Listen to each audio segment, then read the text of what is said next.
somebody asked me about why,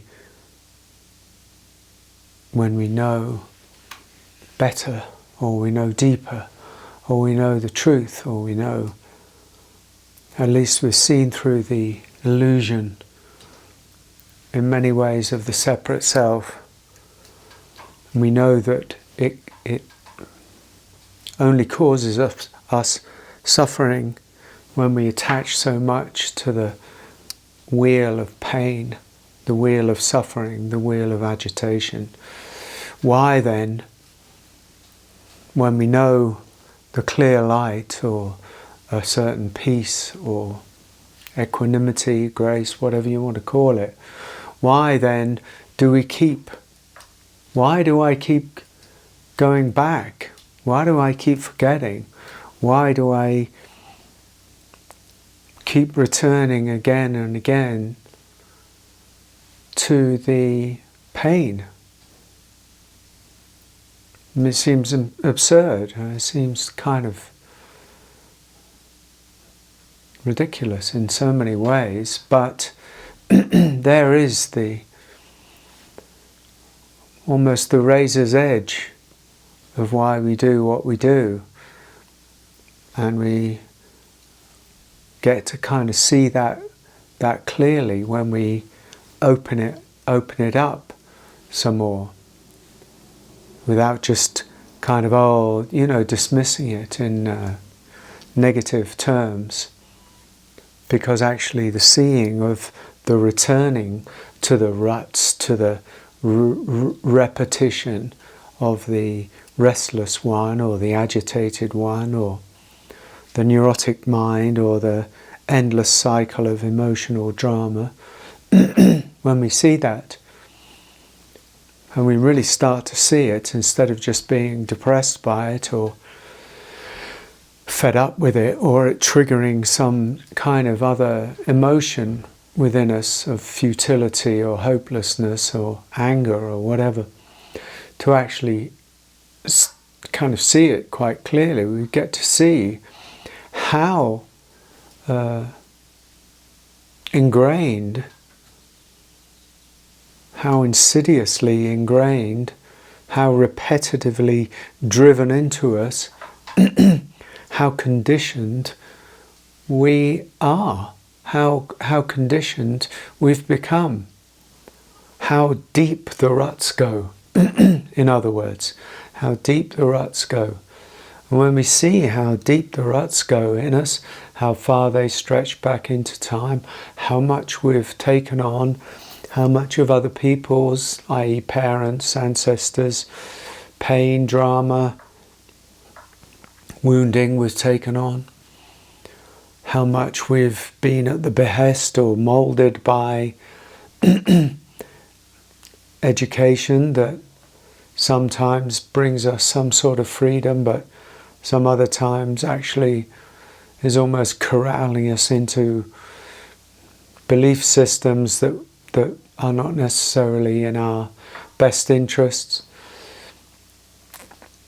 How ideology, how culture shapes us, how morality shapes us, and how it, in many ways it boxes us in to become the person that we are. And it gives us the opportunity to see that. And when you start to see that, it opens your eyes. And you, at least at best, kind of realize to what extent you're a prisoner of the ruts of conditioning. That does bring a choice.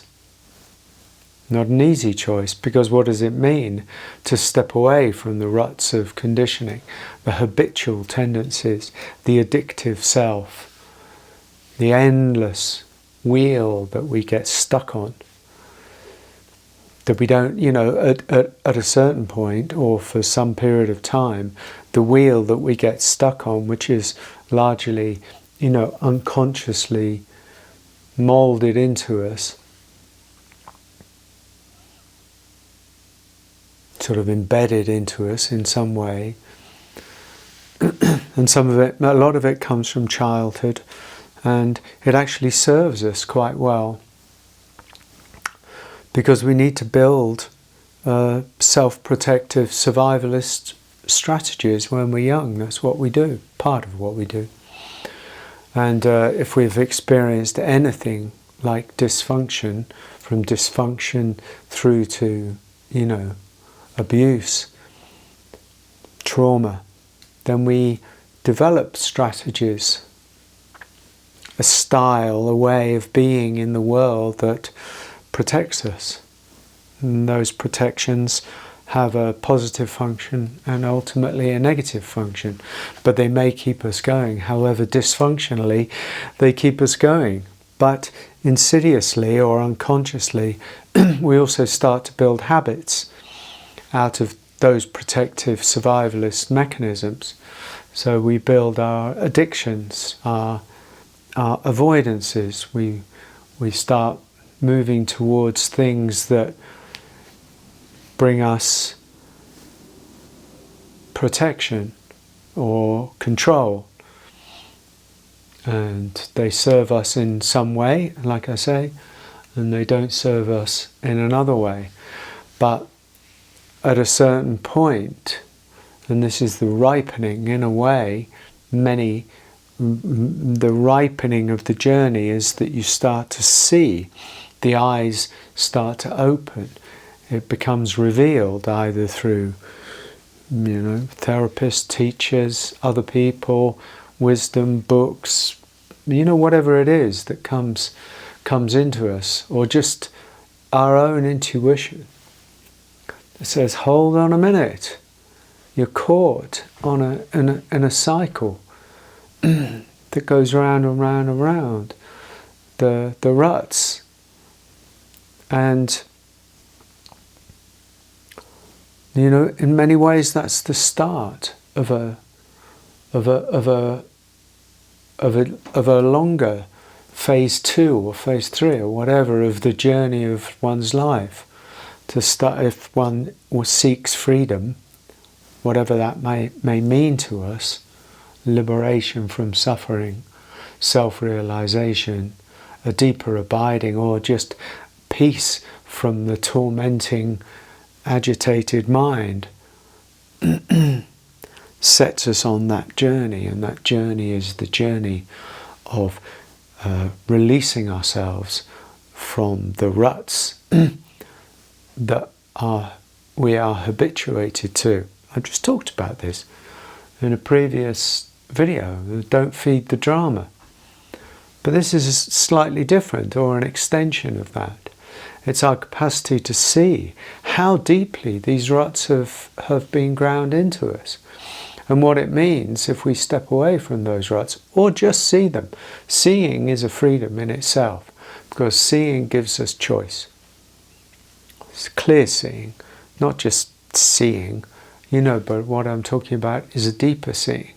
So this brings us very much into a deeper clarity, a deeper seeing, a deeper opportunity. A window opens.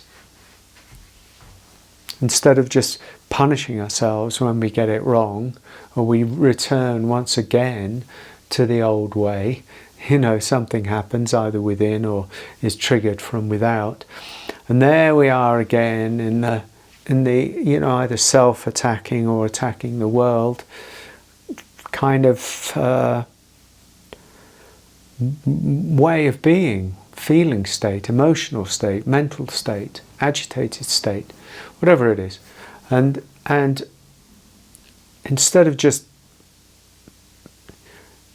getting caught in that loop of, oh, I've lost it, how do I find it again, to examine what it is, in many ways, to examine what it is that one feels one's lost.